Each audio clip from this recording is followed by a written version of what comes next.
Hi, good afternoon. This is Geoffrey Turchin, economist, entrepreneur, real estate expert, investments, and commercial property, multifamily, as well as hospitality. Good afternoon.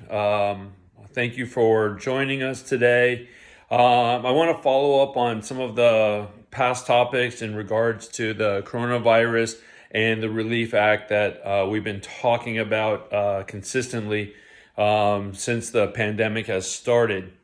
Want to follow up with what's going on with the PPP, SBA, and so forth. We're looking at a lot of bottlenecks and talking to a lot of bankers about that. I've been working on behalf of some of our local congressmen to get additional information to report back to them on how things are proceeding. One of the things that I'm very fearful of is that a lot of this money is going to go to waste. A lot of it's not going to get in the hands of the right people that it was intended for.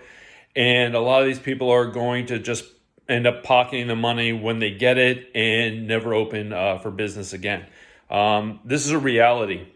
I believe that the direction that the federal government has gone and the momentum that is occurring is going to continue down this same path. We put out $2 trillion towards this pandemic currently, and they're looking for more money. We looked at the Federal Reserve just put out another $2 trillion into the system. Some of which I have to agree with the Federal Reserve when they put money towards local government and states with a negative tax revenues that are occurring currently. Local municipalities are going to go bankrupt, and potentially some of our local states could have some very big difficulties coming up here shortly. In regards to different aspects of the economic relief, we're looking at some really important things coming down the pipeline, and I really gotta persist in saying that we really need to look at mortgage relief, rental relief, and going directly to the banks to work out these differences. The negotiation between the federal government and the banks directly is really what we need to concentrate on. I was just watching a show just yesterday where Mark Cuban came in and was discussing the PPP program, and his take was that it should be done through an overdraft system. And the banks should be notified that these are rent and payroll checks and so forth, so that the money can go directly towards that quickly to accommodate that. I think that's an interesting perspective. I think it's something that could work, but I really like to get back to it and discuss the fact that mortgage relief and rental relief is really where we need to be at. And when I say rental relief, the rent relief that's coming down the pipelines that has been put out there is really on the burden of landlords, tenant landlords, both multifamily as well as small business. That's where a lot of the effort needs to go. Now, we know that as business owners, as well as renters would know, and mortgage holders know that that's our number one expense in our lives is our mortgage or our rent. These are, and number two, I would have to say, would be healthcare.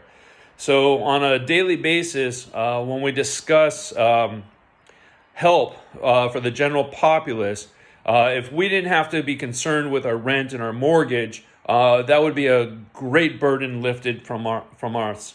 Sending me out $1,000, $1,200, my wife another $1,200, and then $500 per child. I guarantee you that money is going to not be used for the purpose, and it's not enough. What's that going to take care of? One mortgage, maybe. So we're talking about spending $1 trillion, sending it out to everybody, not doing it in a timely fashion. It goes out in the mail. They'll start going out, but in the mail they're talking about 3-4 weeks later. So how does that really help somebody? What that does is that balloons our deficit. That means that the federal government needs to borrow against that money, and our kids are going to be the recipients, and our kids are being hindered right now. So there's a lot that needs to be discussed about that. But really, if we had the negotiations directly with the banks, with the lenders, and it went into the banking system, that's really where it needs to go. Now, I've been listening to a lot of smart people, whether it's CNBC or Bloomberg, and discussing this with a lot of property owners. We're talking about people that have hundreds of millions of dollars in assets. So really smart people discussing this. Now, the discussion this last week was in regards to the banking, and that they have healthy deposits after the 2008 crisis, where we bailed them out the last time. Well, they're healthy for the moment, but a couple months from now, they're not going to be healthy. So if this thing lasts too long, they're not going to be healthy. The federal government's going to need to step in and save the banks again. So we're going to spend money out front now in order to put money out there that we're going to have to do it later in the back with the banks. So instead of waiting to get to the banks, why don't we start with the banks, figure it out from this direction, and do what's right, okay?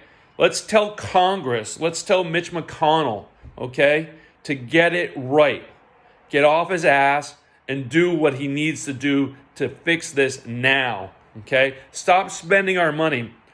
The Republicans always say that they're fiscally responsible, and a lot of us are. But I don't see that from this Congress. I don't see this from Mitch McConnell, and I don't see.